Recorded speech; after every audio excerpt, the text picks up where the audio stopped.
Okay, there we are. Welcome back, everyone. So we're here for more WordCamp. Today we're looking at building sci-fi and fantasy worlds, which means that we will sort of be doing some slides and a few exercises on principles of world building for sci-fi and fantasy. And then we will open the floor to share from your projects. Maybe you're trying to solve some kind of problem in your world building and you think that there's some kind of issue with your setting that you think needs to be resolved. Or maybe you're just starting to put together some kind of world for an upcoming project that you are looking for some kind of guidance on where to take it or how to manage that or how to build that out. Whatever it is, usually for our last 30 to 40 minutes, that's when we are going to shift entirely towards working on your guys' projects and trying to get you to that next step, get those questions answered, and just keep you moving forward.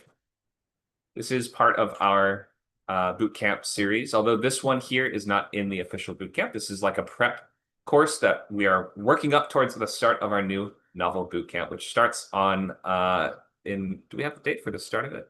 Not sure. I see the end date. Yeah, it starts September 6th.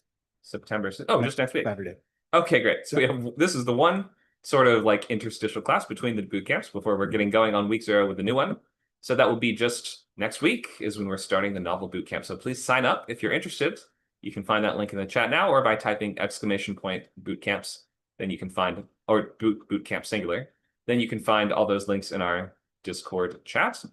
And I'll drop those links on our Zoom call as well. There it is. Here's the pledge. Let me put that in the Zoom chat. So many tabs to switch between. There we go. Okay, let's dive into today's topic. Look at that G just getting formatted right below the other letters. There we go. All right, world building. Fixed. Graphic design skills. Okay, so I wanted to ask today, maybe we'll start by just talking about some recent favorite sci-fi and fantasy worlds that we have seen in shows and movies and video games. And maybe let's get into why. What is it that you like about it? What makes it stand out?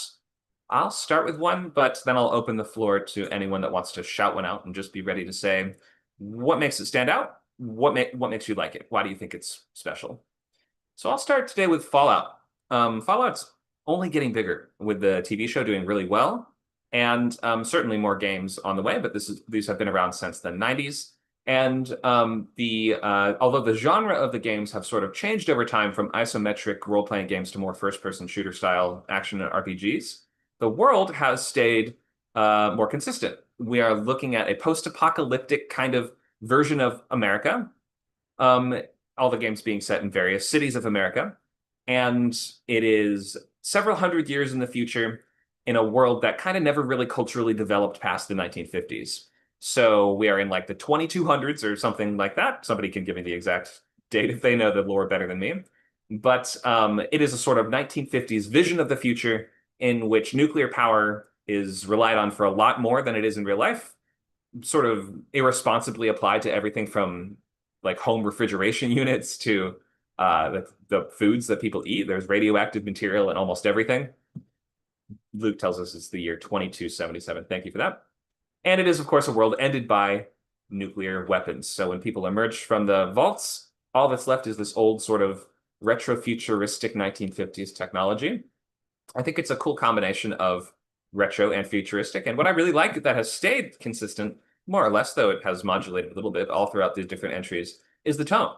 And I think the most fun part of this is, despite the fact that it is a world that is full of really horrific, scary things like ghouls and mutants and zombie monsters and all kinds of horrible like radiation creatures and societies that have been devastated by this and have turned into these murderous gangs of raiders and things like that.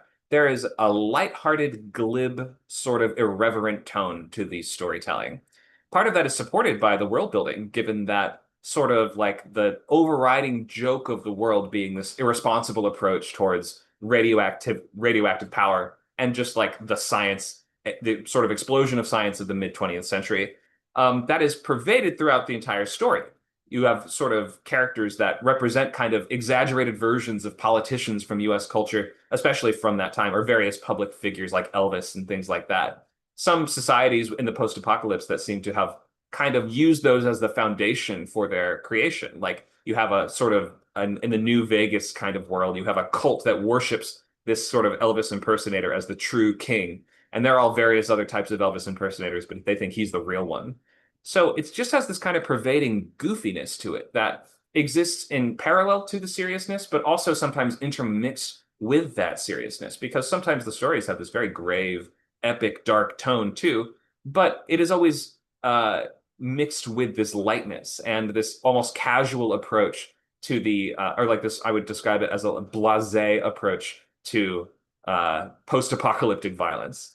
So I love how those different tones clash and they mix together and they give this story a really unique identity because there's not lot of other stuff with this almost Douglas Adams type irreverence woven into such a what seems to be such a dreary world. Okay, so I think the Fallout world building is really well done, and for a lot of people, it's the highlight of the series. Even if the gameplay isn't always going to be the most exciting on a scene to scene basis, the world building and the story are really what keep the fans coming back and make this more than just another post-apocalyptic world. Okay. Anybody else want to speak up as to a sci-fi or fantasy world that you particularly like and why? Okay, Yeah. let's go ahead, Dakota. Um, One of my favorites is, and it's kind of flown under the radar, um, is Outer Wilds. Not to be confused with Outer Worlds. Outer Wilds won Game of the Year in 2019. And the thing that makes this game particularly interesting is you are an alien race that is essentially primitive NASA. Yes, there it is. Primitive NASA. So the whole game is you are exploring the solar system, and it's all about uh, trying to figure out why are we here? What's life all about? Is God really real? Like it literally is the Monty Python song from The Meaning of Life. That's basically what the game is. And the thing that makes it interesting is that we're not super sure as to why things are the way that they are. Everything uses real world physics. So it uses velocity, it uses real world kind of techniques that you have to like figure out how they actually work. So there is a sense of grounded realism, despite the fact that, oh, I'm in a ship made out of essentially plywood and rubber bands, basically.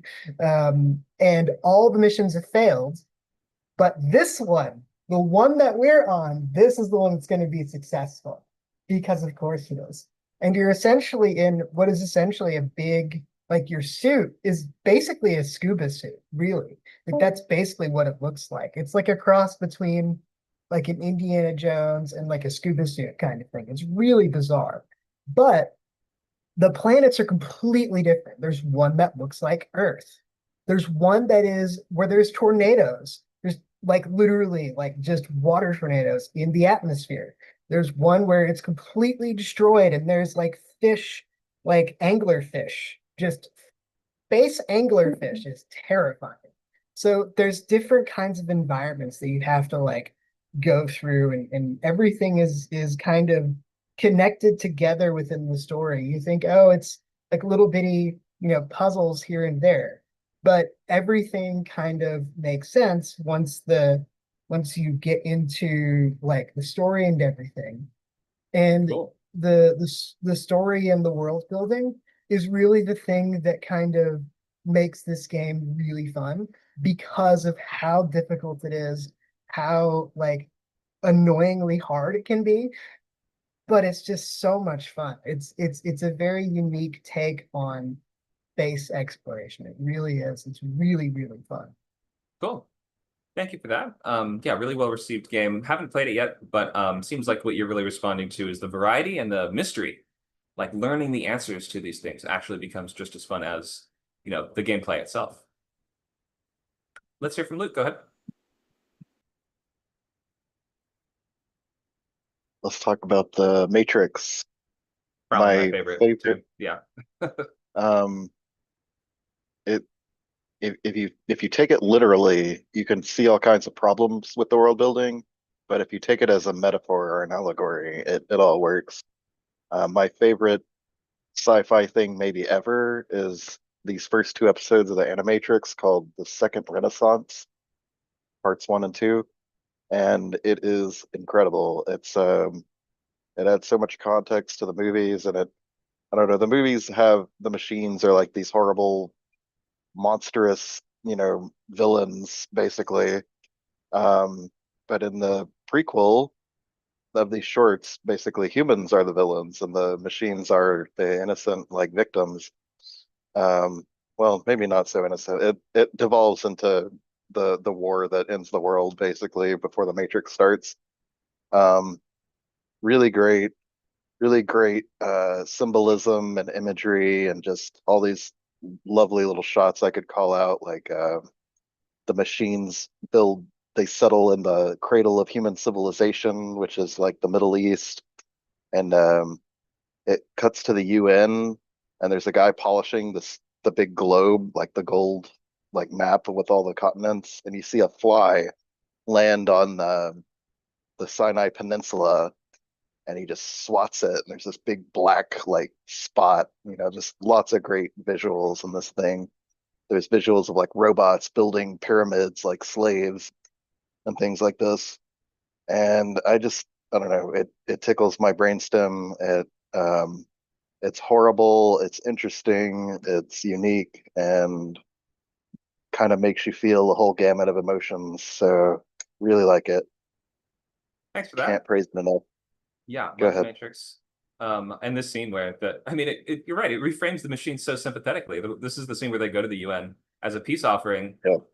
and one of them brings one of them wears a top hat and a tie, and one of them just brings an apple. Like they're so innocent, they're so pure. They're like, we Yeah. just want to make peace, but humans kind of can't let them. Yeah, it's a really, really dark That's story, but does another make you think of the machines totally differently. that's another symbol too. It's sort of like the apple of Eden.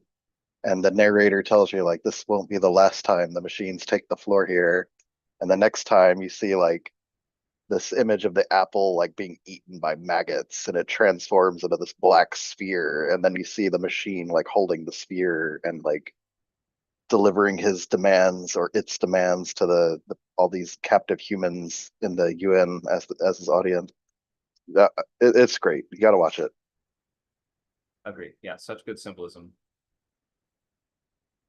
I think I saw one more hand raised on Discord from Nacho. Go ahead. Yeah, I really like this world in Mark Lawrence's Book of the Ancestor series. It starts out seeming like it's some kind of fantasy world with um, really powerful martial arts nuns and like kind of feudal kingdoms and magic and stuff. But we start to learn over the course of the trilogy that it's actually these people all came to this planet on a spaceship, and it's like many, many, many thousands of years ago. And basically, it became like a snowball planet with a satellite that travels around the equator with a laser or some kind of beam device, like melting the ice. So they have like just like a few miles strip around the Earth, around the world, where it's sort of like habitable, and the rest of the world is ice. And it just sort of like really cool, like like imagining people who kind of forgot what the original where they all came from, but having their own kind of mythologies and religions and stuff that explains like why the world is the way it is. But then over the course of these 3 books, you can like start to put the breadcrumbs together, and you're like, oh, it's yeah, it's a it came on a spaceship. Right. Actually, sci-fi. yeah. Some fans really don't like twists like this, but sometimes it totally works. Sometimes you can totally do it. Like Dragon Riders of Pern is one of these series where the author is even like, it's not fantasy, okay? It's sci-fi because they're science dragons because it's a different planet where science can happen. And we're like, yeah, but it's dragons though, so like it's pretty much fantasy. Yeah. And she's like, no. Thank you for that. Let's hear from Praveen on Zoom. Yeah, I'm actually binge watching Firefly right now, and it just gets me how, like, the long coats or the brown coats are still, at comic book conventions, people cosplaying, and it's kind of like, I think back then it was all like sci-fi western, but it's taken on a life of its own in different modern societies, kind of the same way Star Trek did in the tech world. Culturally, I think Firefly had a very lasting impact. Yeah, definitely. And the sort of like complex space world, but without any aliens, is kind of rare to see too. They don't. There's no alien species in Firefly. There's psychic kind of people, and like there are some sort of like out of the box things like that. But as far as I remember, no robots, no aliens. Yeah, I kind of like, and if you remember around the same time, I think that was 2002, and then more 95, 96 was Space Above and Beyond. Had the same feel. It even had some episodes that kind of had that style, but they had aliens, so it's a good point. I didn't think about the alien aspect. Yeah, it's one of the only space operas that I can think of with no aliens, no robots at all. Great. But yeah, love Firefly. Thank you for that. I think 2004 actually. I want to say 2004. Firefly TV show.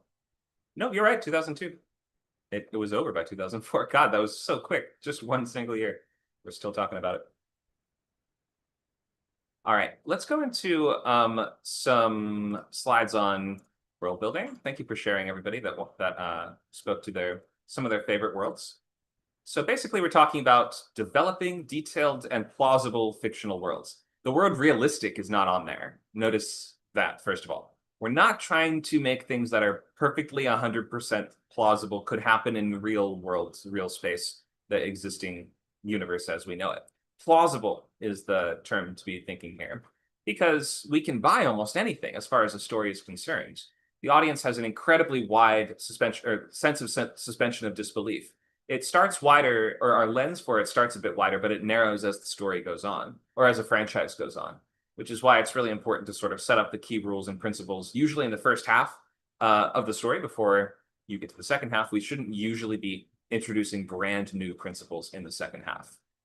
That can lead to problems too, and fan backlash. When, for instance, later in your series, now you're like, okay, hyperspace fuel matters now.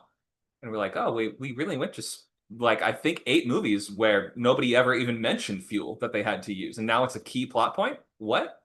Kind of feels like you're just adding new rules on the fly, which can make the fans feel cheated. They kind of thought they understood the world. You can't be throwing curveballs at the 11th hour. So there's some major archetypes of sci-fi or fantasy world building we might consider. I see a hand raised from Nerthus. Let me just finish this slide. I'll come calling you in just a moment. So our biggest one for sci-fi is going to be futuristic world.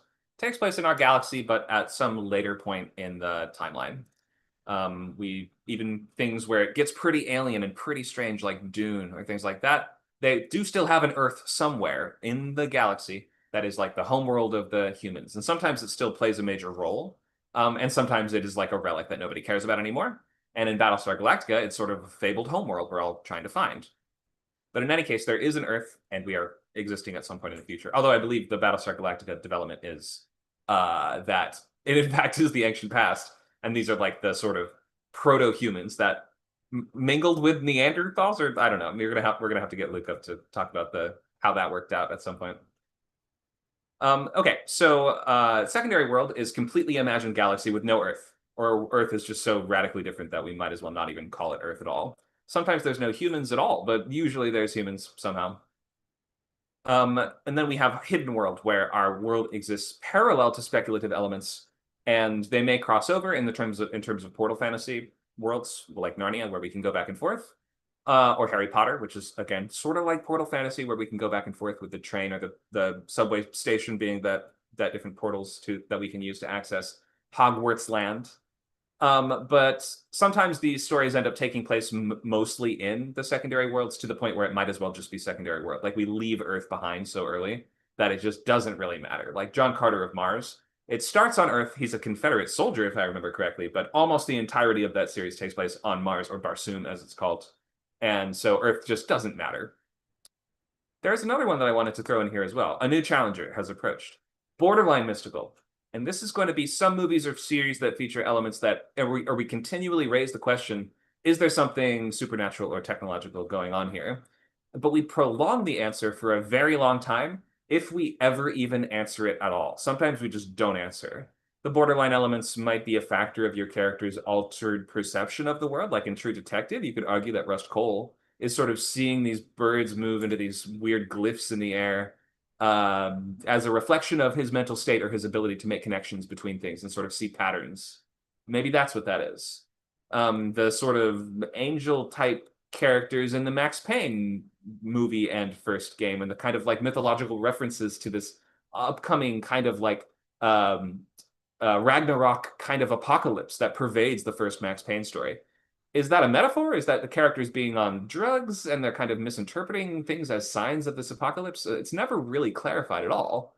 Although, because that feature is sort of dropped from the later games, it sort of stands out as like a weird element of the first one and the movie. They come off almost feeling like Constantine in some ways, where you're like, wait, but by the third one, we don't even reference that even once. Okay, that's my slide on borderline mystical, which is a kind of cool place to explore. And with some series being about actually trying to figure out, is it mystical or not? Like X-Files. And then some, or I think that show, is it called Dark Winds on AMC, which is kind of like taking place, I believe, in native reservations. And maybe there's aliens or maybe there's not. Maybe there's something supernatural going on, maybe there's not. The characters are trying to like find out. Or you could just always leave it ambiguous as to whether there's something supernatural or perhaps it's just metaphors. Okay, I think I saw a hand raised from Nerthus. Go ahead. Sorry, I gotta unmute here. Yeah, mine is secondary with the supernatural element, so the renegades. Yeah, and I'm having a lot of fun with it. Cool. So, Cool. I haven't had time. I've been so busy. My life is crazy right now, so I'm back. Welcome back. Yeah, I'm back. I was up north for a couple, we call it up north here, so we're visiting relatives, but that's okay. So, today we're just restarting the sci-fi, or is it just continuing on from what was before? Just so that I'm clear. So sci-fi was never the theme of the boot camp. The novel boot camps don't have a genre focus. No, I didn't Go ahead. want to connect to the boot camp, but today we're doing the sci-fi. Is it a reboot of sci-fi or is it just continuing sci-fi? There's not a series of sci-fi to continue or to reboot. This is a one-off Okay. event. Right. Okay, it's a one. Okay, no worries. Thank you. I appreciate that. So, No problem. yeah, Glad to have you back. thank you. Appreciate it. Okay, let's look at some major elements of world building. Cultural, physical are sort of two of our biggest ones. This is where we're looking at everything from on a physical level. What would be there if there were no intelligent species present? Flora and fauna, geography, weather, cosmology or astronomy, geology, physics, microbiology, things like this. Think of the natural sciences, the earth sciences, whereas cultural are going to be the social sciences, language, religion, economy, politics, culture, philosophy, food, art, folklore, history, prejudice, education, architecture, occupation. These are all going to be things that could really only be created by intelligent species. Luke has asked the question, what do they eat? Yeah, that's going to be a physical, that's like part of the culture. It's linked to both, right? Because it has to be something from the world, unless your characters are just eating each other culturally. We're eating either plants or animals, so we're eating. So it's going to tie back to either the flora and fauna of your world, and then on top of that, it's going to have a cultural element too, as in what is allowed to be eaten, who can eat what, who can afford to eat what, who gathers what, whose job is it to get the food, how is it stored. These are all cultural elements of a physical, or the food is related to both cultural and physical concerns. Becky has a thought. Go ahead, Becky. You just made something click in my head as to why. So, for context for other people, I know you know this, Connor. I have a murder mystery that I completely written that was set on a spaceship, and my editors, because it's for middle grade, thought the spaceship context wouldn't sell. So wanted me to change it to something else, and we collectively agreed an a futuristic underwater city would be ideal. And you just made me realize why transition felt so easy, because I'm near the end. I'm like so close to the end of this rewrite, and it's because all the culture aspects stay the same. You know, the hierarchy, the way that the politics of the system, the government, the food's changed because in space it was bug burgers. Now I'm using seed themes, but like the jobs that people have, the fact that this murder happened and why it happened, and the fact there's a prison and all of this, all of that's exactly the same. The thing that has changed is the physical, because instead of being a space, it's now under the sea, which is different views outside, a different feel, because space is a vacuum, whereas under the water is pressure. Different, even to the point where it's now a city, so it's tiered, rather than before it was 5 separate spaceships that sort of travel together. So that's why it feels for me like, because my story is so based on the culture of this society, physical is kind of an interesting paint of coat overlay for me. And it just, as you were saying that, it just clicked as to why it didn't. Like all these people were saying to me, "Oh, such a big change! How can you do it?" And they were getting freaked out about the fact that a publisher might ask you to change your setting. And I think that's it. They haven't asked me to change my world building. They've asked me to change my physical setting. Right. So that's why it didn't feel like such a big deal. So yeah.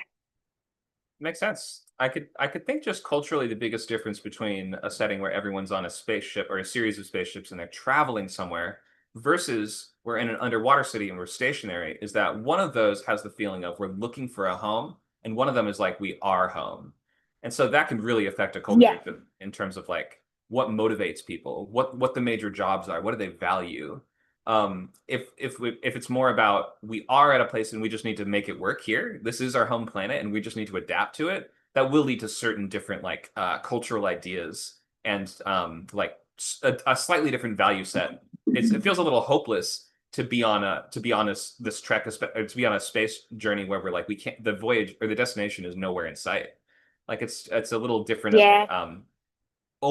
I guess overall sort of like cultural sentiment that the people would be feeling. I mean, I think I managed to capture it a bit in the sense that, because it's from a child's perspective anyway, so Right. they're kind of, all the politics is seen from a more innocent view of a child, you know. But before they were the last of humanity traveling to their new world, they would never be the ones that would set foot on it. In this one, they're what remains of humanity waiting for all of the radiation on the Earth to subside, but they're never going to be the ones that will go back to the surface. So it still has that kind of with the in between generation just waiting. Yeah. But I did find that some of Pandora's, who one of my characters, you're right, some of her thoughts and feelings disappeared in this draft because it wasn't relevant. It was just, she's just in a city under the water. Like, you know, it didn't have the same, it didn't make as much sense for her to have the same emotional hatred of where she's living and love of old Earth. She still has it, but it's not as strong. Yeah. Makes a lot of sense. Thank you for sharing that. Thank you. So if we're to break this a little further, we have our physical, our social, and then the third and fourth layers on top of that are tech/mystical, which is going to be pertaining to your sci-fi or fantasy premise, meaning a speculative element that is going to include either supernatural, meaning things that are not possible now and never will be possible, or technological, meaning that at least there is some kind of maybe unlikely, but still technically possible way this could at some point happen. This could perhaps exist. Local is going to be the last layer on top of that, and that's going to be more like world building around the immediate area, like thinking of the creaky stair, or within the house, if your whole story takes place within one house, then we're going to want to build out the different rooms and what is the wallpaper and all the different rooms and the temperature between all the different rooms feel like. If your whole story takes place in a cul-de-sac, then we're going to want to build out the potholes on the street and like the stuff on the sidewalk and what's in the different lawns. So really think of what actual scope does my story take place in, and how can I build out local elements that will make sense just for the people that live there and spend all their time there. We generally want to understand the events of the story enough, or the world building principles enough, by 40 to 50% of the book. So by that point, we know at least the major rules. There can be small things introduced after that, but nothing that is going to be a key plot point. Last time we ran a class sort of like this, we looked at Florida, and we were just asking, first of all, let's just do world building Florida as if it's some alien planet. And we were thinking of all the things that make Florida stand out from the rest of the country. You got a lot of transplants and retirees there. It's sort of different from Deep South culture. You could say, well, Texas and Florida are both Deep South, right? Isn't it the same culture? But they're like 900 miles apart at the like closest points. So no, not at all. They're very different culturally. The Florida man thing, the Scientology, the taxes, the economy, like people came up with a bunch of good ideas there for what makes Florida culturally different from the rest of the US. I thought let's take a quick swing at one more round. Let's do New York City this time. You can just list stuff off in the chat. What are some things that make New York City culturally different from the rest of the US? People walk fast and talk loud. Walk fast and talk loud. There we go. So How's that any different to London, though? well, I'm I just think thinking, like, go ahead. I lived in both London and New York, and there are differences. Like New York is very cross sections of the streets, so there's far more of a directness into where you're walking. You know exactly where you're going. It's far more of that race that people talk about because of the grid structure. I put rats. There's lots of rats, and I know they're in every city, but my God, I have not seen as many as I saw in New York. Fair number of rats is true. All right, direct social conditioning. So from everything from people's movement to communication styles. What else? Manhattan is a fairly small island. Okay. Not all of New York City, but Manhattan itself, right? So the fact that it's an entire island just covered in city. It's compact. All right. And they use that really well, stuff like Escape from New York and that kind of thing. Right. Yeah, there's a big sprawl around it, but like NYC itself, those little islands, it's pretty dense. I'm seeing other comments in the chat as well. Wall Street. So, okay, Central Park. So yeah, we have Wall Street. We have memorable, iconic natural preserved nature, such as Central Park. We have Wall Street and finance culture. Maybe include all the boroughs. Okay, distinct. Because they're all boroughs. distinctly culturally stratified. Yeah. From my point of view as a British person, tourism to New York feels different to say Florida or California. I feel like a lot of Europeans go to Florida or California for a big holiday. They go to New York for a weekend, like a long weekend. New York for lots of people like doing it for New Year's, things like that. It's more of a short stay type holiday, not like Florida that's a bigger kind of stay. Sure. Broadway too. I think a lot of people like to visit for a couple days for Broadway. Anything else? I genuinely like to think, and a lot of people say this, that New York is like London's twin. Like it's different, but it also has a lot of the similar culture of the finance culture, the Broadway, but also things like there's a joke in Men in Black where they're fighting an alien on the subway and no one's paying any attention. And that's exactly the kind of thing you get in London as well. So to me, it's like it's got that similar kind of, feel to itself, especially with the subway, as you call it. in the underground where no one just pays attention to anything. Yeah, it's kind of a jaded population, especially like post 9/11. You could say New Yorkers have this kind of like toughness to them, which a resilience to them, I guess you could say. Yeah. I'm not a New Yorker, but they're very used to seeing crazy stuff on the street all the time. You sort of just keep walking and shrug it off. It's the same as in London. It's Yeah, like, big cities, I mean yeah, and I don't- capital type cities are often like that, aren't they? they are, but I think there's something really special about New York that wasn't the same as other cities I've been in. There was just something about, and it's quite diverse. I mean, a lot of cities are diverse, but you can like. I think there was another joke in Resident Alien where he ends up in New York and he's not in his human form. He takes some drugs and he looks like an alien. And again, no one batters an eyelid. Like you get people just dressed up in the weirdest stuff. Yeah, we're used to seeing just it's millions of people packed in one small space, and so the weirdness rises to the surface quite quickly.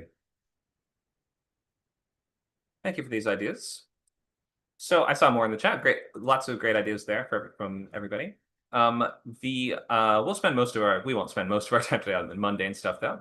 This was sort of just an example to showcase how we can think of world building on that local level, and how even within your own country, there's going to be really different places that you can visit in your story that are going to have different stuff that can perhaps interact with your sci-fi or fantasy elements, especially if you're using a hidden world kind of paradigm for your story. Then every major city you go to becomes like its own sort of fantasy and sci-fi world building in addition to just the local world building. Like thinking of World of Darkness role-playing game, which we've talked about a little bit before. Almost every chronicle is presented as like they're usually themed around a specific city. It'll be called like Chicago by night, London by night, Paris by night, something like that. And that tells us that it's going to be diving into the sort of supernatural backstory and underbelly of that particular city. So you can look at each city as having its own hidden history for your story as well. Species. Last time we talked about Kaminoans from Star Wars, which are these really tall, skinny, kind of almost eel people from Star Wars that are these reclusive and rare creatures that have created the clone army. This time I wanted to talk about Genasi from Forgotten Realms. And I'll think of some implications of what this species what their roles could be, what challenges they could face, what tools they would have access to face other problems, what stories might be able to spring from these ideas. So let's start with the description of who are the Genasi. Who's a Forgotten Realms person here? Who knows D&D stuff really well? I know there's at least one. I know D&D stuff, but I'm not really familiar with this race. Genasi are part genie. Yes. And they represent different elements: air, earth, water, that sort of thing. And so their innate magical abilities also reflect, or their innate magical talentness, or whatever it is, reflects the element under which they're represented, which is why they're all quite different. Yes, very good. Okay, so Genasi are part genie people, and since genies are in D&D world connected with the four elements, the four, I guess, Aristotelian elements rather than the Chinese elements, which are a little bit different and include metal and wood. The four Aristotelian elements, I think that's how you say it, are going to be earth, air, fire, water. I think we're all very used to magic systems that utilize these four elements, especially if you play a lot of video games or watch anime, then certainly you have seen at least one example of this. I think that there's a lot to be done with Genasi just because of there's a lot of nuance to them. First of all, no two of them are ever alike in appearance, which is kind of cool. And their elemental affinity manifests in many different ways. For some of them, they may not even have hair at all. They just have fire on their head. Or they might have like a cloud of mist and fog that sort of like attaches to their head that sort of looks like hair. So they'll be kind of like using elemental aspects to stand in for various human parts. Their personality also reflects their core element too. Fire Genasi might have a hot temper. The Earth Genasi might take life slowly and carefully, or something like this. I think there's a couple different ways you can interpret these, though, which is always is nice too, right? Like let's think of a water genasi. We could think of that character as being ice cold and calculating and kind of cruel. How else could we interpret a character that's an ice genasi, though, personality wise? Well, ice or water, because if you go with water, right? Water has multiple forms. It has steam, it has ice, it has its fluid state, and in its fluid state, it kind of flows into everything. You know, it has its meandering qualities and its calm, tranquil qualities in its fluid state, but it also has tsunami. It has storm. It has waves. So it has the potential for both, the placid or the invasive, that which fills everything. It also has relentlessness, right? The water eventually wears the rock away. Great. Yeah. So you could have two water genasi, one of which is this ice cold calculating kind of spy, let's imagine.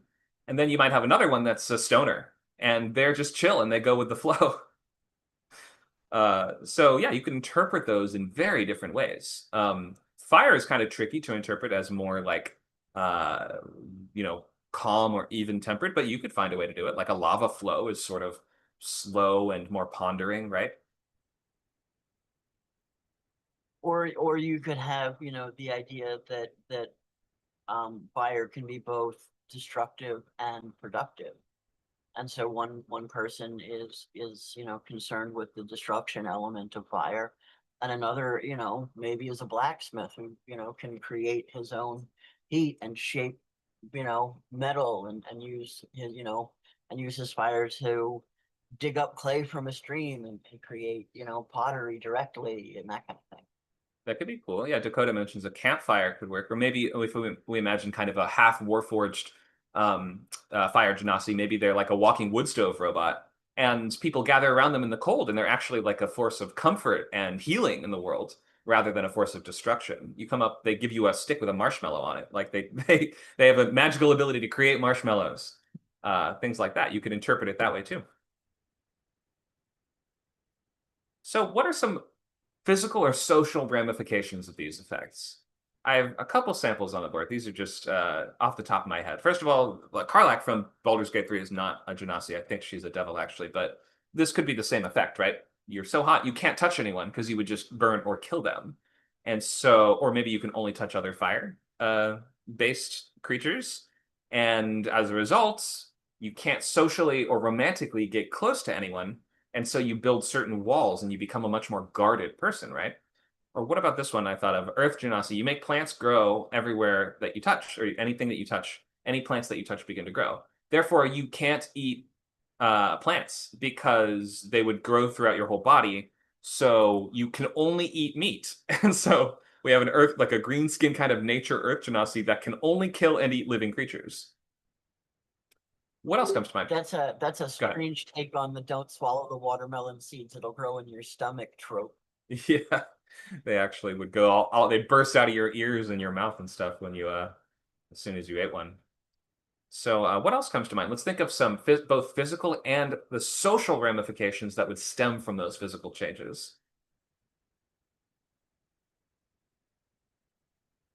Maybe if you're an air genasi, you are more prone to suffocation and pollution, and you need constant ventilation or like moving air, so that they actually design architecture to like they do in like dry climates where they keep airflow like moving through the building and stuff. Okay, so in that world, I might go ahead. Oops, Say sorry. it again. Or like an earth Nazi who can't cast unless they're in contact with the earth or the ground in some way. Put a pair of rubber boots on them and effectively neutralize their magic. Okay, so the social effect would be they never wear shoes, I suppose, or they don't like going inside. Right, you wear shoes. You would have to be touching the earth in order to if you were inside, you'd have to go outside in order to cast. Right. So socially, they may have a kind of either a fear or a taboo against going into buildings if it means that it's going to make us vulnerable if we go in there. So perhaps that could lead to certain customs, like it's a really big deal if an Earth Genasi goes into your house, because that means they trust you more than anyone in the world. That means they don't have power while they're in your space, right? Yeah, unless you've got an earth in the floor, Right. depending on what culture you live in. Or maybe, yeah, in your own house, you're like, I have a really accessible zone where I have a sort of a couch that has a spot that there's like earth just there for my Earth Genasi friend when he comes over. A planter. I have a big pot of soil for him to sit in. That's funny. What else? Let's hear some more ideas for the physical changes and then the ramifications socially that those changes would create.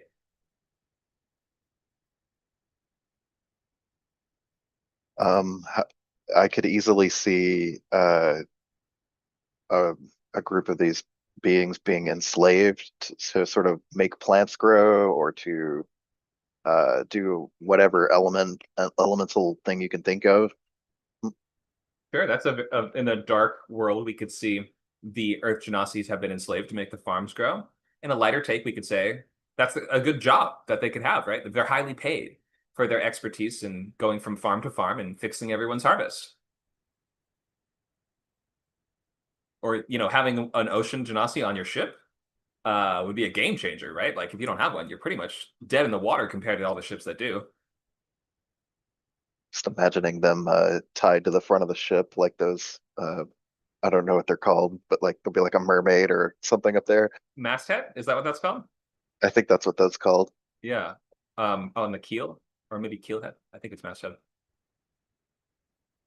Good ideas there. I think we've heard some good ideas for Earth. Well, you and also go ahead. you also got the stone shaping element, right? They could be highly prized masons. Sure. Yeah. If they Right. are able to mold stone like clay, then they can make renovations to your castle pretty easy. They can be, renowned as architects or craftsmen. Or sculptors. Yeah.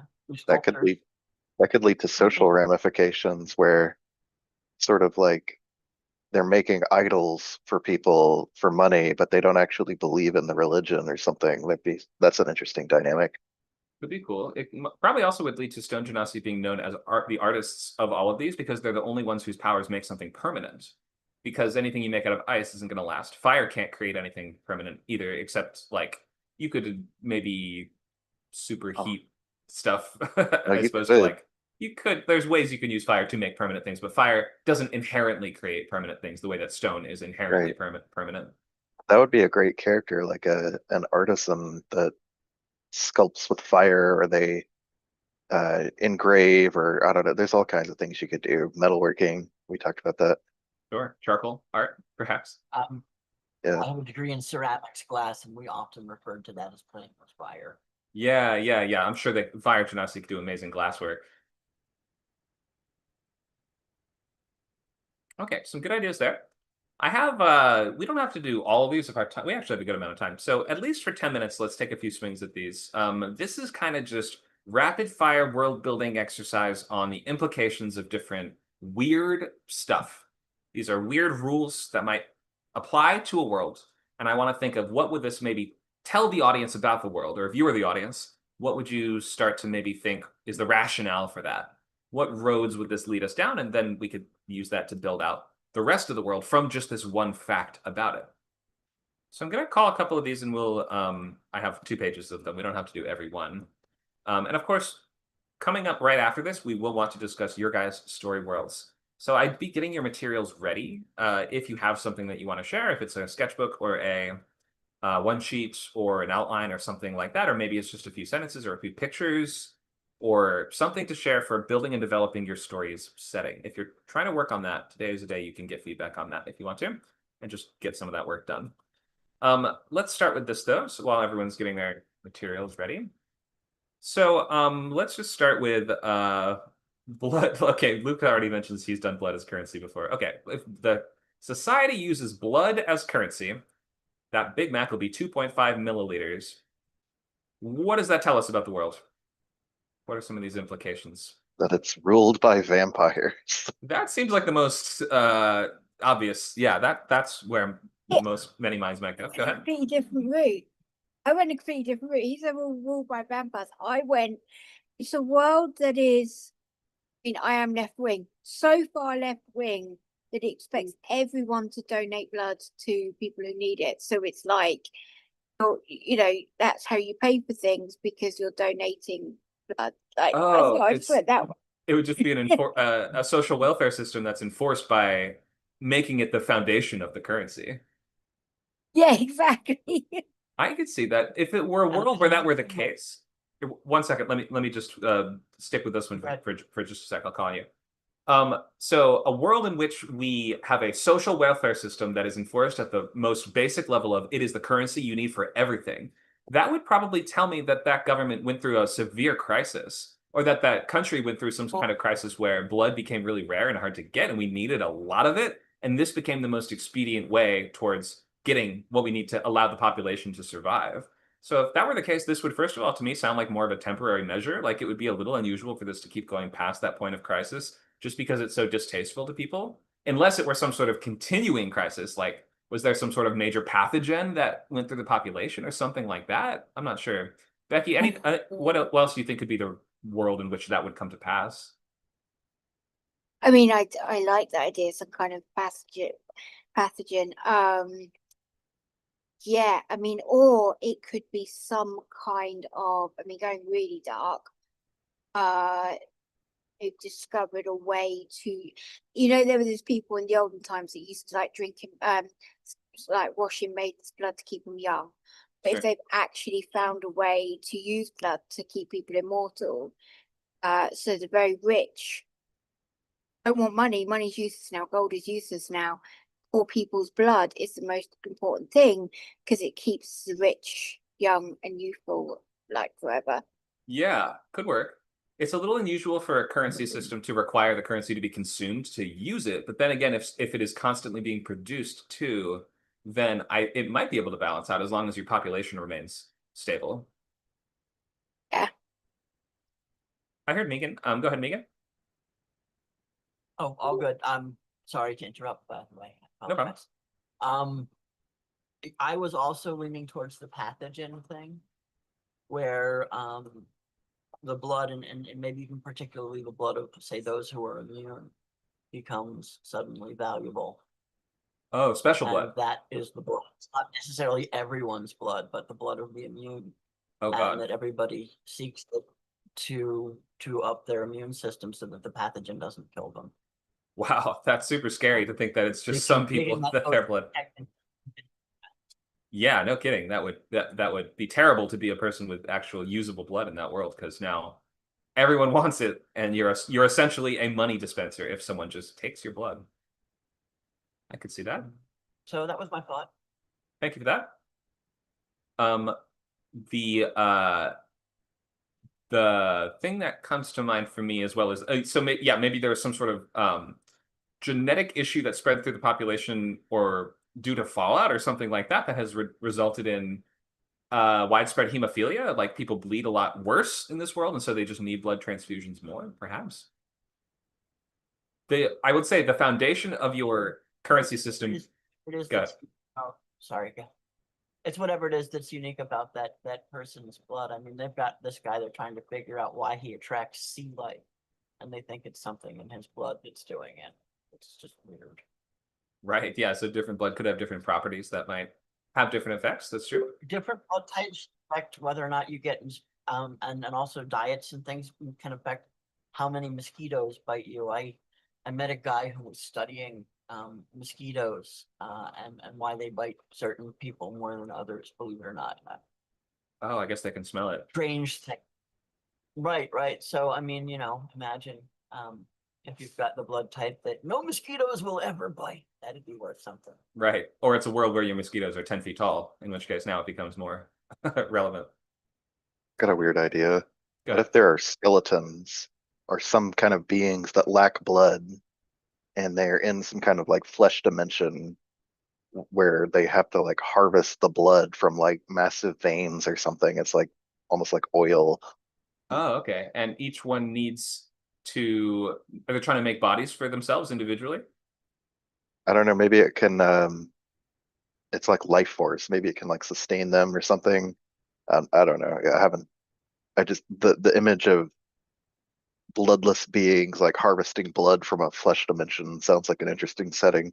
Yeah, I mean, it would make sense if they're bloodless beings and maybe they don't need it. It would make a little more sense to use it for trade in that world too. If you have like the skeleton nation and then they live near the human nation. Well, and if the blood veins happen to travel through their Yeah. territory, you could see them harvesting it. You could see them scouring the human- battlefields. Go ahead.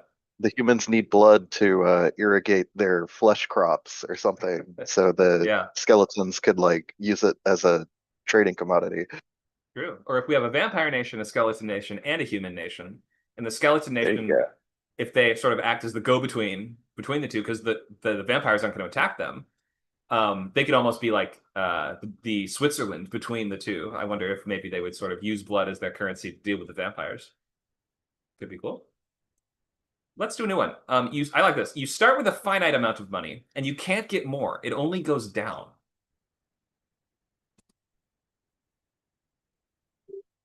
So like in time. Yeah, I guess, but not actually diminishing at a constant rate. It's just you have however much you have. Let's say when every single person gets the same amount, every person starts with 100,000 space bucks, and you can't get more space bucks. So I guess when you That's buy fun. something, they're just deleted. I guess the morals of this society would be extremely against like gambling and splurging and Yeah. living for today. It would all be about planning for the future and all be about being responsible and frugal. And social connections would be key because you don't want to be paying for your own stuff. Sure. I think there would be an interesting, I don't know, maybe it's because my book's about politics, but I'm really getting into politics at the moment. I think there would be an interesting theme within this, in that the moment we have wealth inequality, right? So in this world, this feels like it'd be fair. Everyone starts with the same amount of money. Wouldn't that be fair? But then you have someone who is born with a disability, or you have someone who is born with the inability to eat certain food, and so the food that they have to eat is worth more money, and therefore they get through it quicker. And then you get the question of, is it fair to give everyone the same? Which is that comment on society, which is, the whole equality versus equity versus, like, you one is giving everyone the same, and there's an image with the people at a fence, right? And one is privilege, where fence and someone's got a ladder so they can look over. Then there's equality, where they give everyone a ladder, but one person's shorter, so they still can't see over the fence. And then there's equity, where the people have the right size ladder for what they need. And then there's that kind of, there you go. And so that would be the topic of this, is that everyone's equal, but it's fair. Can I jump in? I want to take this to its logical conclusion. So if this is almost like zero-sum economics, like, but it's not. We can actually get more money if we get more people. So I think we would have billionaires actually breeding dumb idiots so that they can steal their money. Yeah, okay. So this would sort of be like, well, and I guess there would be the additional question of, can you use your kids' money?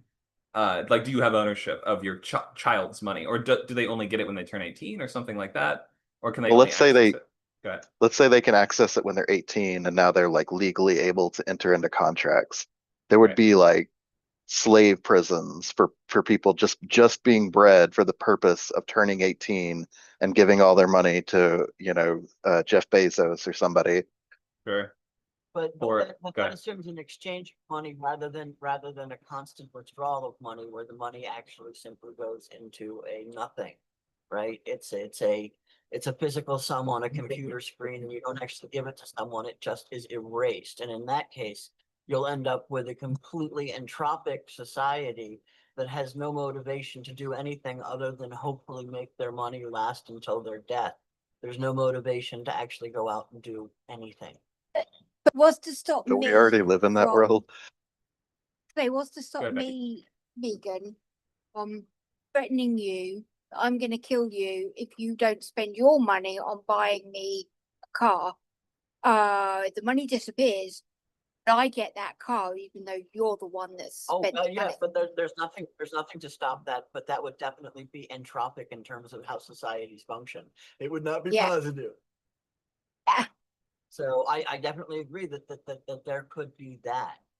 But it would be sort of, a different sort, and then yeah, it's interesting because, there's that question of where does the money go? Does it go the way Luke suggests, or does it just merely disappear poof into the There would still be mathematics people who would find a way to abuse the system. I mean, that basically is what economics is.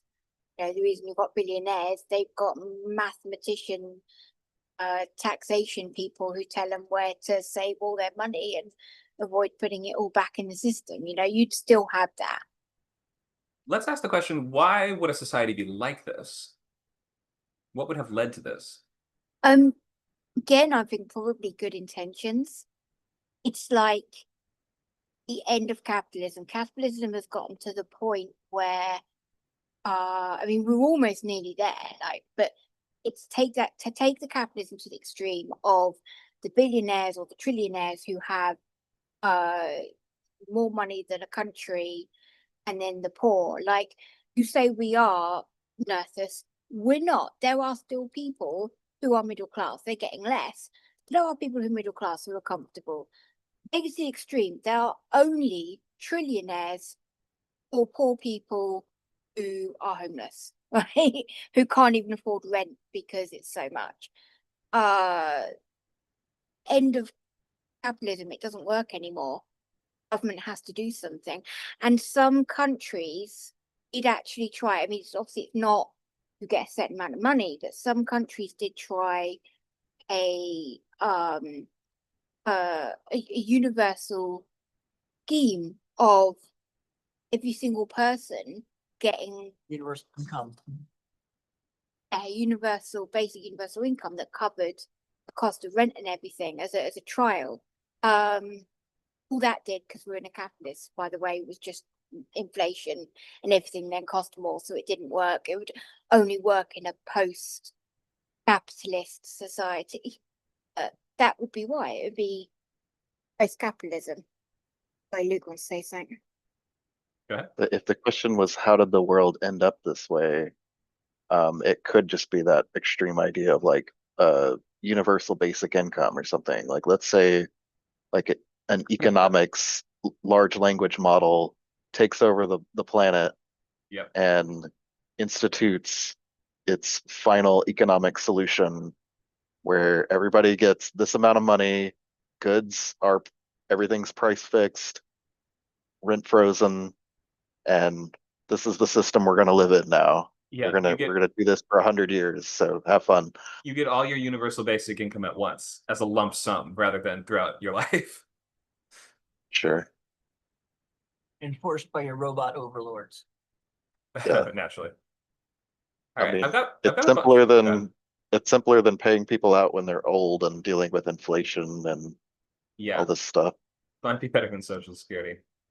So I've got a bunch more to choose from. I think I want to maybe just list them off, and if anybody wants to pick one to talk about, then we can go into maybe one or two more. Then we'll open to your guys' projects for our last 40 minutes. Okay, so and I just came up with these before class. I haven't like dived really deep into the potential implications. That's what the class is for. So to begin with, I came up with a couple social systems. One, getting dire medical help is risky because if the doctor thinks they can't save you, they will kill you on the spot. It's illegal to see the king or his ministers, and even portraying or describing them is forbidden. You can't even talk about what they look like.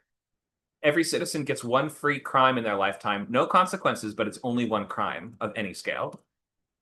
Religion. Religions compete to offer the biggest incentives for new members. $1 million, a free house, but despite this, they're unpopular and they're struggling to gain traction. Ecosystem. Anytime somebody finds a bug in their house, they hit an alarm and they call in a hazmat team. Or rules, everyone shares a language, but it's considered heinously rude to speak out loud. Okay. What do you guys think? Okay, let's pick one. Could you scroll back a page? Oh, come on, yeah. I had ideas for the dire medical help. Are Okay. we just picking one? Yeah, pick I'll let other whichever one. people. But Okay. Sure, okay, we can come back to you. Anybody else want to call one up that caught their interest? Yeah, I was interested in the language one. All right. Everyone shares a language, but it's rude, heinously rude to speak out loud. Why the heck would that be, and what are the implications? Again, this just feels like British society gone to extreme. Um, so, like, yeah, it's this thing where we don't say what we mean, it's all sort of undertone. So I just feel like it would be, especially go back to Victorian, like Victorian era, there was so many rules about etiquette. I could see this being kind of almost like a steampunk-esque world where um it's all about body language and it's all following these rules and it's just like this extreme. I don't think it necessarily be worldwide. I think it would be like within the elite or within a particular group. But yeah, that speaking out loud is just rude. And then I could imagine, as you know, I can imagine being a sci-fi, like an episode of Star Trek, where people do the faux pas and they meet this new civilization and end up getting into trouble because they're deemed as being rude because they do this. Like I could just see it, it's sort of like I see it being a bit of a funny. Oh yeah, they did one that was eating. They did one with that, but it was eating in front of people was considered heinously rude. But yeah, I could see this being like a extreme Victorian like culture type thing. Okay, so I I guess have an let's. idea for this one. Oh, okay, go ahead, Luke. What if it is a society of people that know like the primordial like words of creation or destruction or something? It's sort of like if you speak this language, you'll annihilate the universe, but they all share this language. Oh, okay, so there's either a religious belief around the implications of language or an actual demonstrable magical effect of speaking aloud. Yeah, it could be that they're like a post-apocalyptic sort of civilization, maybe like they live in a universe that was created after the old one was destroyed by these words. So now they're all sort of like have taken a vow of silence. Sure, sure. Yeah, there's some magic systems that utilize the words themselves are like the source of the power. Like in Sabriel in the Old Kingdom, when people cast a powerful enough spell, it chars their throat and makes smoke boil out of their mouth and nose as they say the words themselves. It's a superhero. Well, it's not really a superhero. Was it Deadbolt? Black Bolt, who can't speak because if he speaks, it lets out such force that it literally he killed his own parents because of it. And basically, yeah, he just can't speak, so he has to communicate in other ways. It's an interesting concept. Okay, so it could be a world in which maybe that is more common, like 1 in 10 people can do that. So therefore, even if that's not the case for you, it's considered rude to speak out loud because that cultural fear might just persist around that idea. It's a world filled with extreme autistics with severe sensory issues. So speaking out loud is just really painful. Sure, sure. It may be a species that have really sensitive ears as well. They maybe they have those big oversized cups in their ears, or maybe they just they look like people, but the sounds affect them more for whatever reason. Go ahead. Or allowed to whisper. Like, you can talk, you're allowed to whisper, but nothing big, nothing louder than a whisper. And if someone new comes into this world, and it's really hard for them, especially if Sure. like from a culture that's used to being louder. I've got one. What if they're a telepathic race and they speak a language telepathically? It's a spoken language, but like centuries ago they stopped speaking and it became taboo to actually speak the words aloud. Yeah, because if you speak aloud, it would sort of you might be able to see that as uh like maybe it might be a sign that your telepathy is not working, or it might have that kind of implication of weakness. Like it portrays a certain vulnerability from you, like there's something off about my telepathy, so I have to speak this way. That might be the connection that is drawn there. Or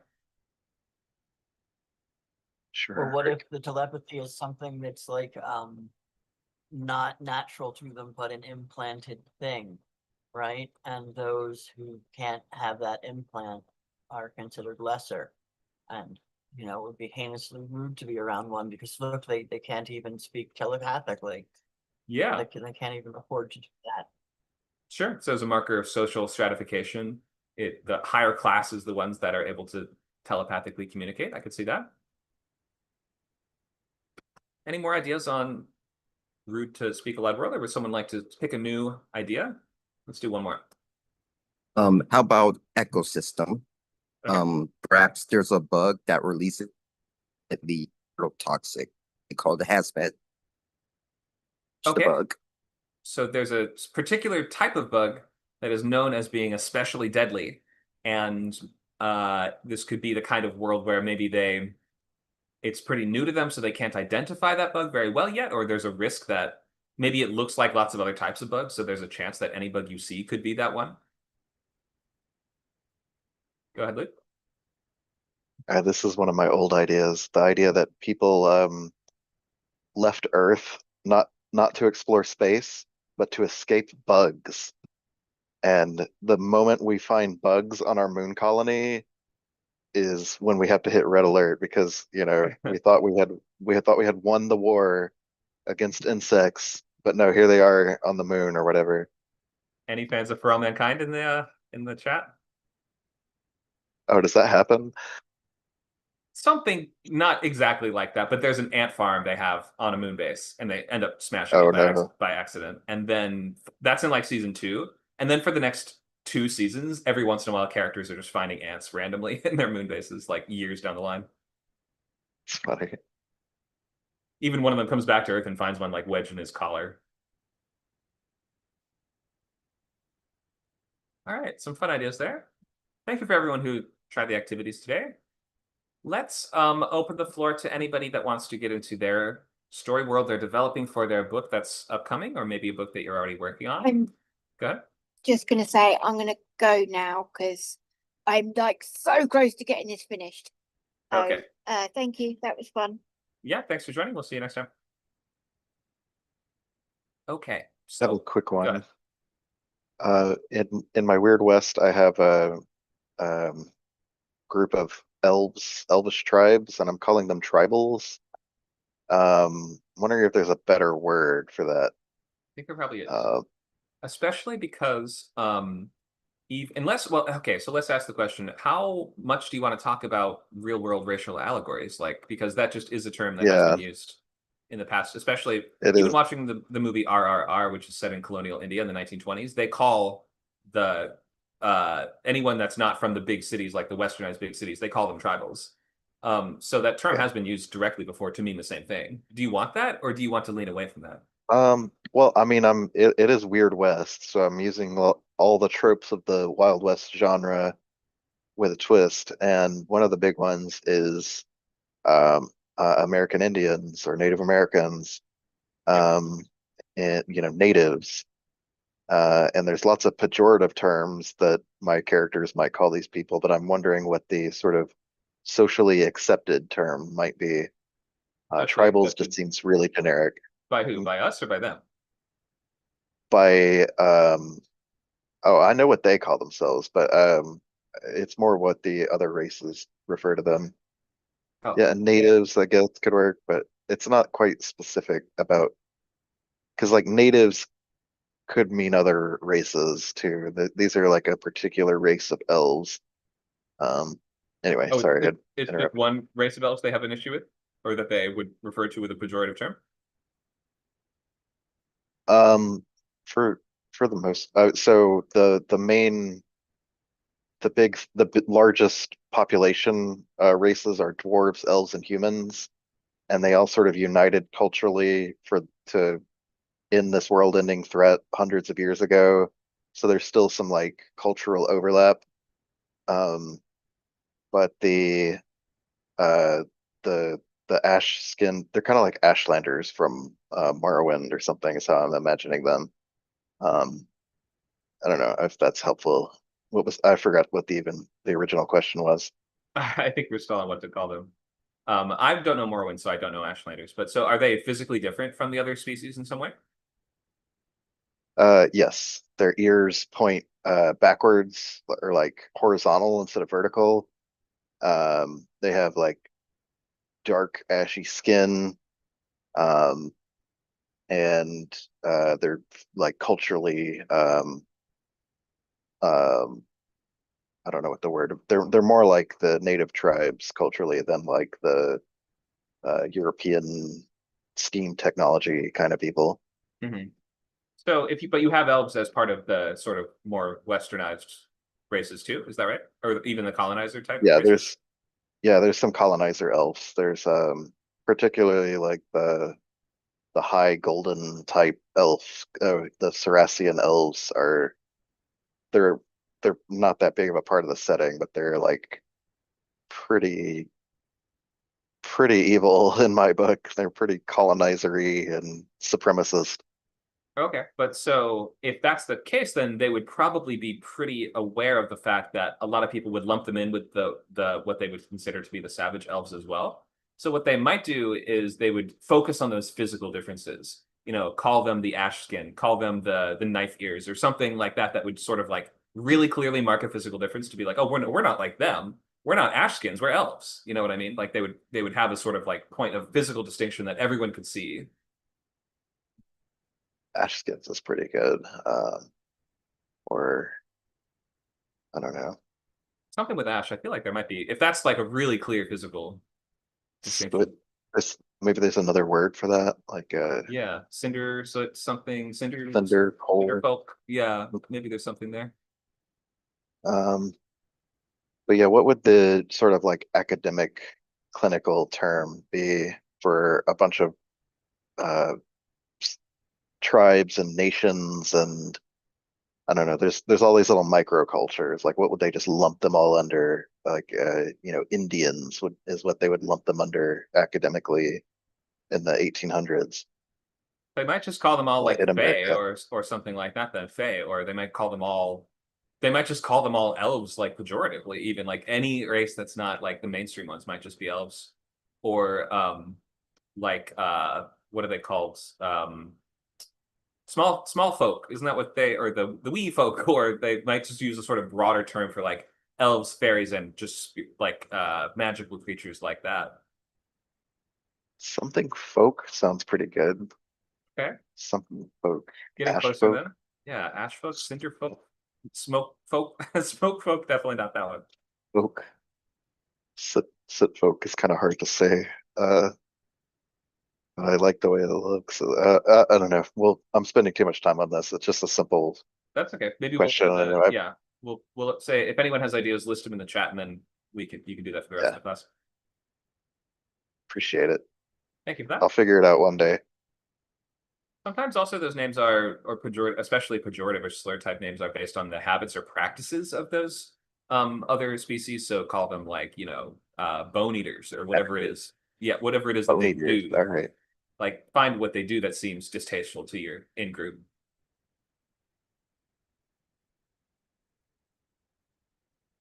Okay, thank you for that. This is really the format for the rest of the class. I don't have more activities. These are just like other slides that we could look at, but I'd rather spend the time with your guys' projects, solving issues, building out things that need to be fleshed out, or problems that need to be solved, or questions that need to be answered. Is anybody else working on world building for their own story that we might be able to work on? Go ahead. I am. Hello. Hi. I posted a sketchbook in the chat here. I'm Okay. looking for specific, or rather more limitations or costs of a magic system. So if you scroll down, It's pure it'll be black. down here. Oh no. Pourquoi? Why is it blank? I don't know. It's happened a few It times. shouldn't be. Uh, Yeah, let that's me weird. try a different browser, I guess. Let's say they're not, there shouldn't be. What? Yeah, one second. Okay, I'll have to swap the scene Yeah, all good. to a different window. That's it. Okay. All right. So take us through the basics. Sure. So magic system essentially revolves around ley lines, which is basically connections in the ground, which is the source of magic. There are vertexes, which are essentially connection points. Those are kind of like wells. So that's kind of where a lot of people tend to kind of pull magic from specifically. So it's almost like a big storage space. And then tethers are kind of a more localized version of that, where it's almost like if you have a personal one. So there's the public one, which is what a vertex is. And then there is a tether, which is this is my personal stash. I I specifically can use a tether to connect to ley line to use magic. So that's kind of how I'm differentiating the kind of all of that. Um, in terms of the specific limitations I have so far, must have connection to the earth at somehow. Um, it requires an incredible amount of energy on your part, and you also have to have unbroken concentration. In other words, you can't have ADHD. Okay. You have to be very, very focused. And if you lose focus, you start over. And if in whatever energy you've lost, you lost. There is no, oh, let me accumulate all this back. No, you lost it. You have to essentially recharge. You're basically a battery. Um, you have to lock into the ley line itself, or it has to connect to you. You can't just randomly just do magic anywhere. It has to be near a ley line. The ley lines are not everywhere. They're only in specific places and only in certain areas and things like that. It's not just all throughout the world. It's almost like a cave system, basically.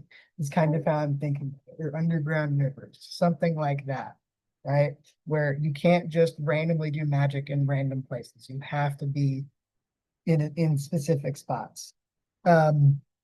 This is kind of where, like, so that's kind of some of the limitations I'm thinking of. In terms of like the cost of magic, whenever somebody uses it, there is a physical cost. Not only is it draining you have just energy and things like that, it could also be, body deterioration. And that's kind of what I really need help with is what kind of costs of magic beyond just, oh, you're going to be really tired or really weak, or you're going to fall down and fall, something like that. Could I possibly work with? That would be kind of interesting to play with. I do have schools of thought too. So there's typically 4. There's the elemental stuff, which is, the earth, air, fire, water, but also metals. There's illusionary, which is astral projection, basically anything celestial, so like mini stars, things that involve like space timey-wimey stuff.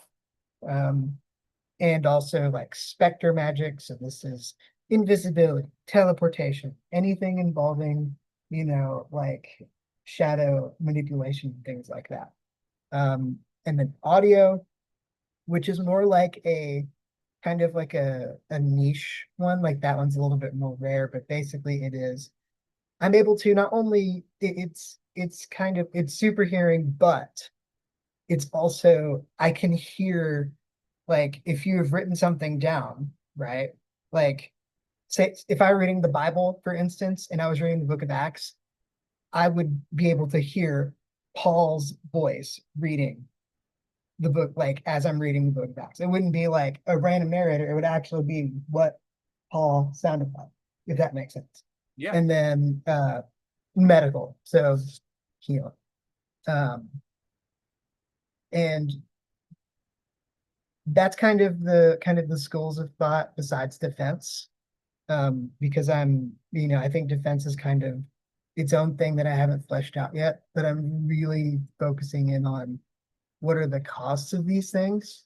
I know that you can't, one thing I do want to do to kind of set a hard limitation on is you can't, you have to sort of wait You can't exactly do magic all the time. You're not, this isn't like D&D where you can just do fireball, fireball, fireball all the time.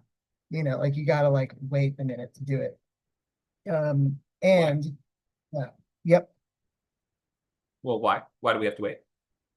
Why do you have to wait? Because it requires a lot of energy to do it, and you can only really use it like once because it takes an incredible amount of energy to do, kind of like how you have potential energy, right? And then you use kinetic energy, right? It uses every spell that you use uses a lot of potential and kinetic energy at the same time. So you have to build all of that up again. So that's why you have to wait. It doesn't matter what spell it is, you have to wait. So do you like pass out after you cast a spell? Yes, basically. Oh, Yeah. So you either, so that's the pretty bit. You're looking for more limitations. You already have a lot of limitations. Yeah. You can only be in certain places. You can only do it once a day. When you cast a spell, you pass out. Magic can only exist on these sort of ley lines, which would certainly lead to, well, let me ask this, magical communities being built along those pathways? No? Yeah. Yeah, and it would kind of require like there's and I'm debating if there could be because this takes place in a university, like there could be a way of like, oh, we can theorize that there is a way to kind of harness that energy and put it in a little bottle so that we can take it with us, that we can have at least something to use, right? So that could be kind of something to like, it would be almost like the science of blah blah blah, right? Okay. So that way you can kind of it's not like so much, but it's still limited based on what you have. Like you can't, carry a bunch of it because I'm imagining this is very heavy. It is heavy to do. Like when you connect to this, it's like you are bearing the weight of the world because you basically are.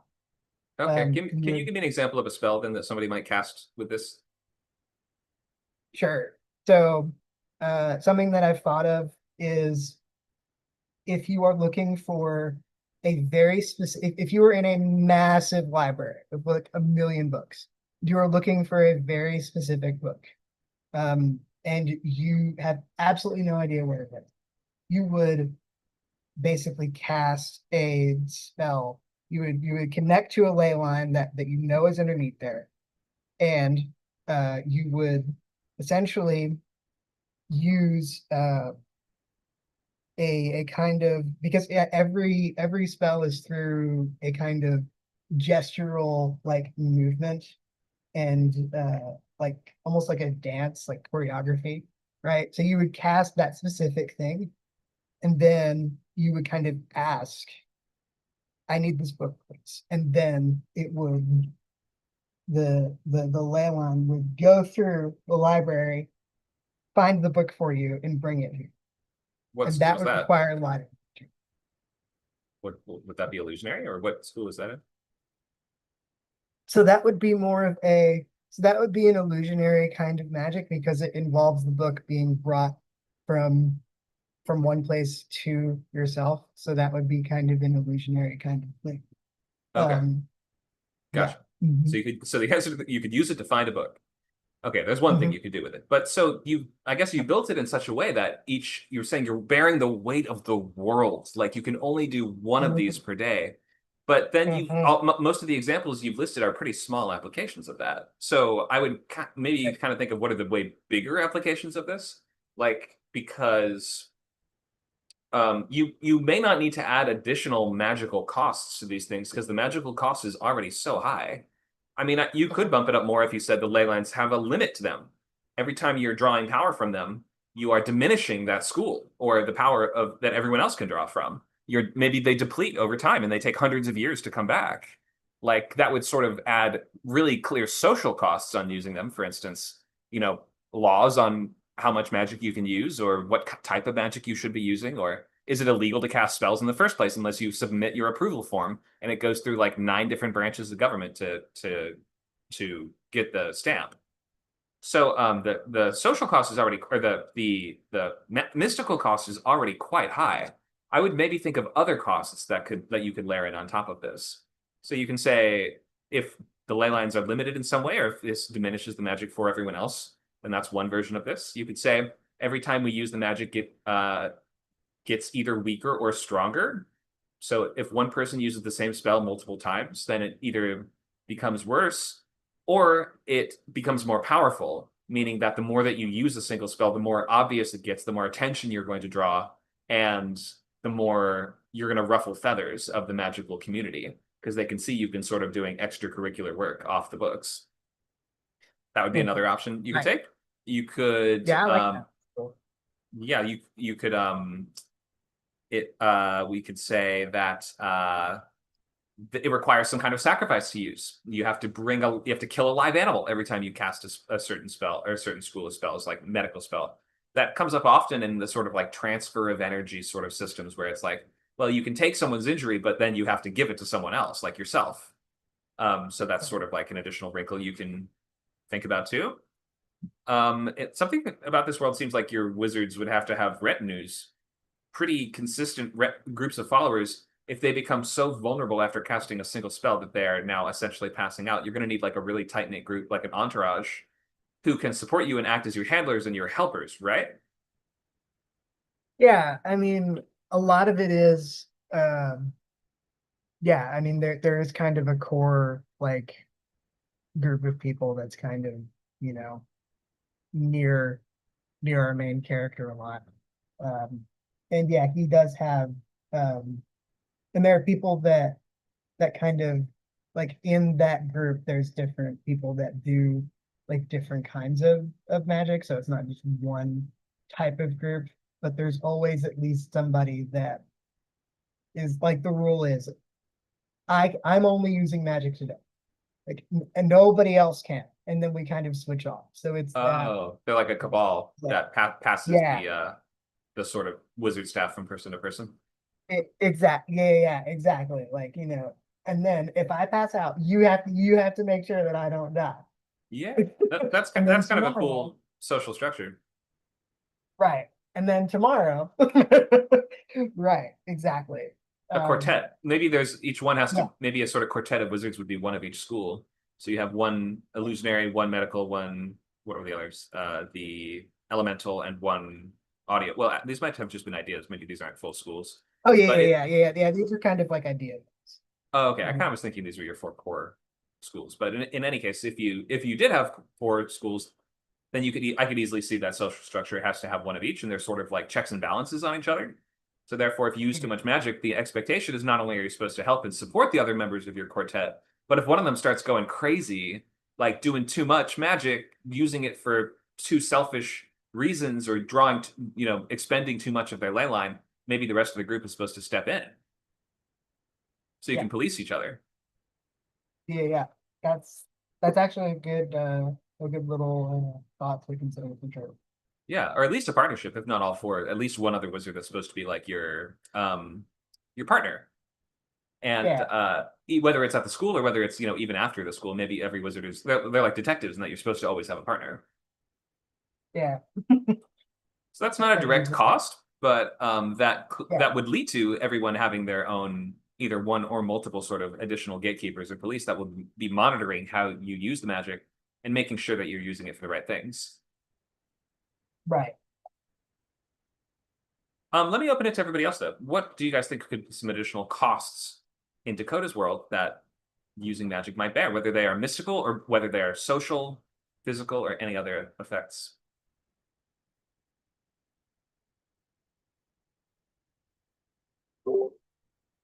Not just costs, I'm thinking workarounds.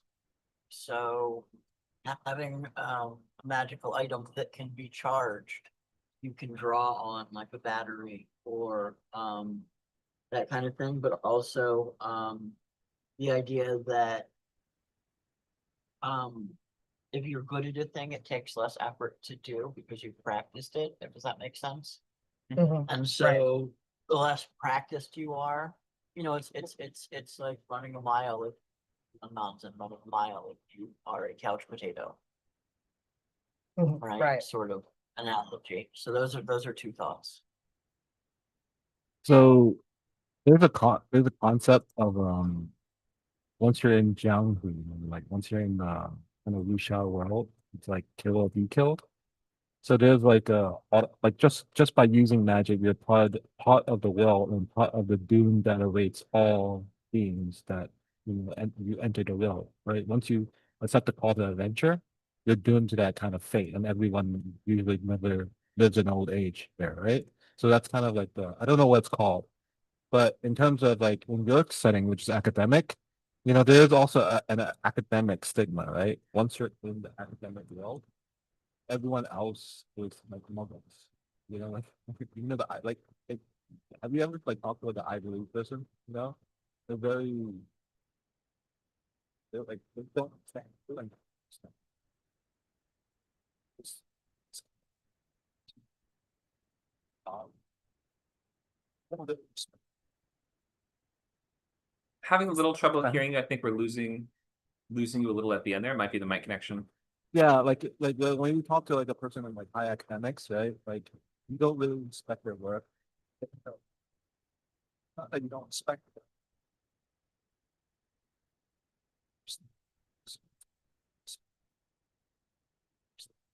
We are only hearing every couple words from you, Mario. I'm sorry. You might have to switch to a different mic.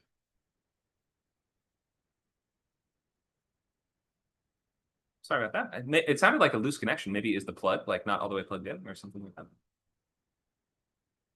Sounded like Better Call Saul when he's doing the robot sex voice with the toilet paper tube and the wax paper. Anyway, Yeah, it's headphones. I forgot I had it on. Sounds better Can you now. hear me? Yeah, sounds good. Yeah. So so I'm not sure how much you heard about you're in the like kind of the world, you're the short end of it, like when right, you're like doomed to the fate that all else world. So all you have to do is like set up an example of a person who's in the world and dies early, and then someone says everyone who's in this world always dies early, and then now you have that sort of doom that awaits you should you choose to accept it. And in the academic world, right, you're alienated from other people, from the normals, because normals don't understand your work, therefore they don't respect your work, and then you kind of hate them for it, and they kind of hate you for it. And there's like this kind of, I'm not sure if it's a social aspect, but it's more like a doom that awaits all people that are that are in a different world. That's it. Okay, some good ideas about social costs and elitism there.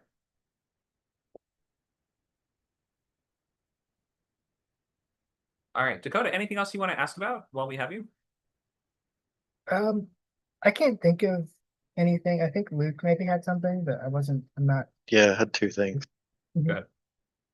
Uh, as a loophole or workaround, I was thinking um, time zones, sort of rules as written. If I can only use my power once a day, what if I cross the international date barrier or whatever and go back a day? Like, does that reset me? Um, Right. and Depends on the your other DM. thing, Good. yeah, I would never allow that. No. Um, or I would say yes, but it's gonna cost you. And the other thing is just my sort of go-to is this idea of like equivalent exchange. So if you want to heal somebody, you have to harm somebody. If you want to bring someone back to life, you have to kill somebody. If you want to destroy something, you have to create something. So that's a really easy, high cost sort of magic system, but I don't think it's for everybody. Just throwing it out there. Someone Yeah. might find that useful. Yeah, definitely something to think about. Thank you all. Thanks, Dakota. Hope that gave you some good thoughts there. Okay, we have 15 minutes. If anybody else wants to, well, let me switch my tab back over. If anybody else wants to get into their novel project setting, any questions or issues you're trying to resolve in terms of the world building?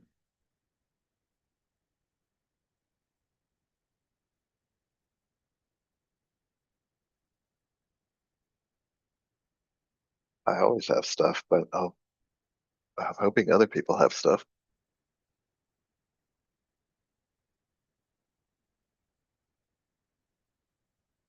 We could get into whatever is unique about your society or magic system or technology. Go ahead.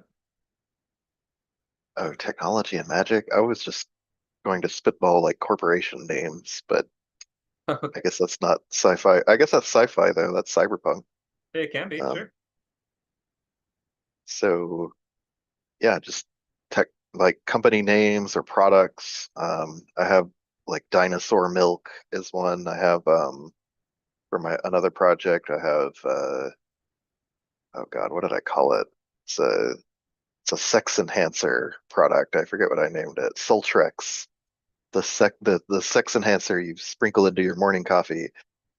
Um, and just I don't know, random crazy, air in a can. The more whimsical or like absurd things you can come up with that people would actually try to sell or are currently selling. That's just ridiculous. I I would like love the to hear it. I like the ones that are kind of a more generic type of product, but they advertise that it can do a ridiculous number of things, like universal cream. It can fix your engine, or you can eat it, or you can spread it on your wall as wallpaper paste, or it's just universal All right. cream. It's whatever you want. It's cream. Tabula rasa. What? Tapioca rasa. Yeah. Tabula pasta. It can pasta that can be anything you want. It has no shape. It is not shaped like anything at all. It is an amorphous blob of pasta. Hold on, I need to write that one down for sure. That's so silly. What about some non-Euclideanos? It's a cereal that does not conform to the laws of geometry. It consists only of tetrahedrons and hypercube-shaped flakes. Non-Euclidean cereal is pretty good. I like that. Non-Eucos. Let's hear some more. What else you guys got?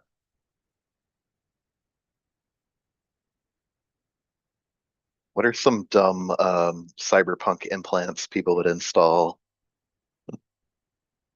Like a pizza cutter, but just get really absurd with it. Like, oh, I have a coffee maker in my nipple. I have a um the face that got. Okay, I guess I'm using that. I guess. Uh Just one? What's the other one do? The cream? the other one is a AM FM radio. Oh, okay, sure. Not even something for the coffee. Just LED light. You could have like Okay. decorative LED light, like pimp your ride. True. You can Oh do that. yeah, like just like a goldfish or like a movie theater and stuff, like something people would put in a car, but that's pretty good. Pimp my torso. How about eyes that you can turn off? Lights, Go ahead. stuff for money, or to tell people to fuck off. Just write stuff. How little ticker tape that goes across the bottom of the news across your chest, whatever. Stocks. Oh yeah. People would just sell their body for advertising. Like they Yeah. just have marquees and ads and TV screens. That's pretty good. Yeah. I'm on this I have this app so I can rent out my dream space for corporations to use. They can make me dream about whatever products they want. I have to wear this big helmet to bed. Airbnb for corporations. That's pretty funny. What would that be? Instead of renting a room, you rent like an office building or like a warehouse or something as an Isn't that- Airbnb. Isn't that already kind of how they work, though? Don't you normally rent an office space Yeah. to use for your company? Well, I mean, like, just for like a week, like, oh, I'm gonna buy your whole building for a week so I can do, corporate stuff. I don't Okay, know. There's something there. like a pop-up corporation. That's kind of funny. Yeah. I guess, yeah, we're already well in that territory. Like all do you notice the architecture of McDonald's and Pizza Hut and everything has all gone away and they all look identical now, so that, if it goes out of business, you don't need to worry about remodeling. What about a corporate carnival where every corporation runs a different booth or activity and it sort of feels like an old-fashioned carnival, but they're always sort of trying to market their product to you. It's like the textile corporation that makes the monkeys for the stuffed animals. We've got like the rubber corporation that makes the basketball for the toss game, and every booth is like themed around one corporate sort of their output or whatever it is that they market. All right. I'm trying to also just come up with some clever names. Like, if anyone's played Cyberpunk 2077, the ads in that game are just great. They have insurance for like a radiation leak in your sector. They have Munchies as a food product for when you're sky high, as their tagline. They have I don't know, like food that comes in a tube. I forget what that's called. They have just all kinds of absurd products. Swedish. Food that comes in a tube is called Swedish. Swedish, okay. That's what I mean. Just Google food in a tube, Skagen Accord nations, any of those northern nations. Food that comes in a tube is like a thing up there. There's also disposable weapons. So there's like a gun commercial, but it's a weapon you buy out of a cheap vending machine and like shoot it once and then throw it away. Oh yeah, like single use, but buy it and buy it. Excuse me, buy it and forget it kind of thing. That could work. Or just like, yeah, the vending machines that sell bullets on the corner is pretty instructive. That tells us a lot about the world. Yeah. Nacho's got cyborg kimchi fermenting compartment. Wow. There you go. Hold on, I need to make room next to my kimchi fermenting compartment for this upgrade. Yeah. My coffee Uh, maker is taking up too many of my megabytes. I'm going to need to uninstall to get the kimchi package. I guess there still would be hipster kind of like, I don't think kombucha is hipster anymore, but it used to be. So yeah, I'll look into some of those. Uh, what I don't know, artisanal cardboard just popped into my brain for some reason. What are some dumb things that could be artisanal? I know, but I just thought of something horrible. Go ahead. I mean, they're already working on them. Artificial wombs, good for puppies through people. Oh Okay. yeah. Yeah, the home artificial womb. Grow whatever you want. It's like a Well, 3D printer. what would they call it? They'd go like Woombo, like a Woombus. A womb bat. Woman. Yeah, no idea. The living womb. Womb room. Every house has to have a womb room. Womb Pro. Womb Womb Pro Plus. plus Max. Womb Plus is kind of good. Artisanal Oh yeah, air, artisanal water. they could have like some absurd gender, like there could be like, Woombo for women and it's all pink and like doily, and then they have like Woombo Max for men and it's like black and like bulky. Just cost $1,000 extra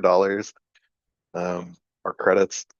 I liked in Unbreakable Kimmy Schmidt, a character gets artisanal ice, and it comes in a box with some tongs like that, kind of set into velvet, and it comes with like a booklet, I guess, of like the history of that ice. What is this? What is this from? It's from Unbreakable Kimmy Schmidt. Oh, okay. That's Yeah, pretty funny. not a sci-fi world, but a surreal one. I mean, that's not even that surreal. Like, this is, I could easily see this being like a product. Because I know there's like this process where they carve ice from higher altitudes, and then they like it's basically hand carved ice, and they sell it for a premium because like, oh, it's basically artisanal. So I could easily see this happening. The funniest part of this moment is that it's actually contrasted to something else, because there's two guys that Kimmy is interested in. One of them's really poor and sort of like low class, and one of them is way too high class. The way too high class guy, she asked them both to bring ice to the party. The guy that's way too high class and sort of out of touch brings the artisanal ice in the box. The other guy brings a hunk of ice that fell off the top of a AC unit in the city. He just has like a hunk of dirty snow that he's brought, and that's like the contrast between them. Okay. Dude Womb. That's pretty good. Dude Womb. I could see that like DOODWOOM. Dude Womb. Yeah. That's a good one. From Wombco. Good ideas, guys. From Wombco. A womb for every room. Yeah. For whatever mood you're in. You gotta grow a different creature. Sure. Sage suggests artisanal drugs. I only smoke filtered crack. Yeah, you could have sort of maybe like Oh. those commercialized street drugs that are That now like is great. yeah, That is so good. buy a little hit. You go to 7-Eleven and as you're getting your gas, grab a couple crystal meth disposable Because they do types. this. They do this with like medication. Like the same medication will be in the same dose will be sold for different amounts based on like what it's for. So we could have artisanal drugs be like that. That's so corporatist. I love everything about that. Yeah, it's good. Megan suggested a wound bat just from marsupials. Wound bat. What are some things that are sort of inherently valueless that people might try to sell for a premium, like sandwich ties? Um, I don't know, little worthless items that people would try to sell. Salt packets, ketchup packets, those Whole bread packets. clips. They get it. Um, I don't know. two- There was a time half and a half. couple years ago- Go ahead.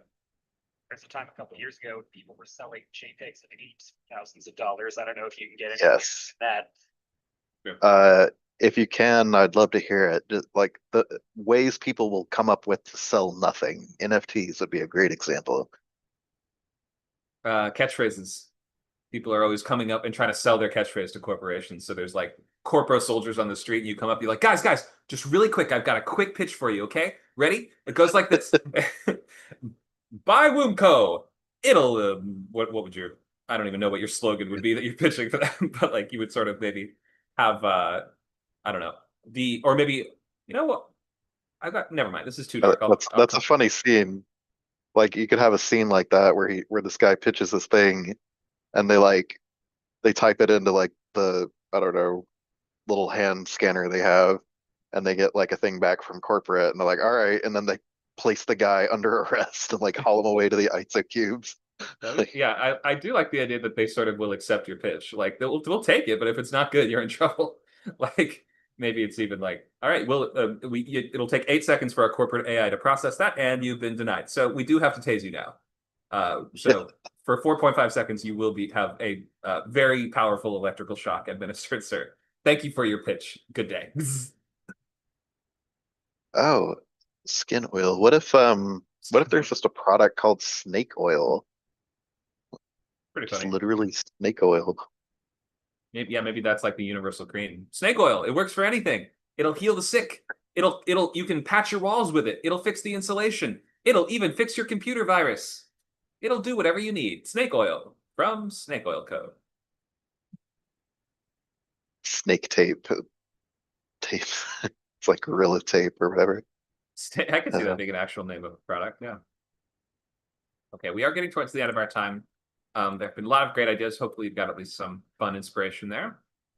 Salt packs and artisanal drugs are both like 10 out of 10.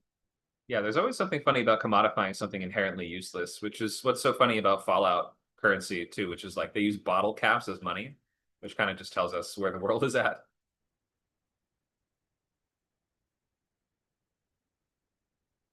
Okay. We could be here all day if we talk about the Fallout economy and how it doesn't make sense.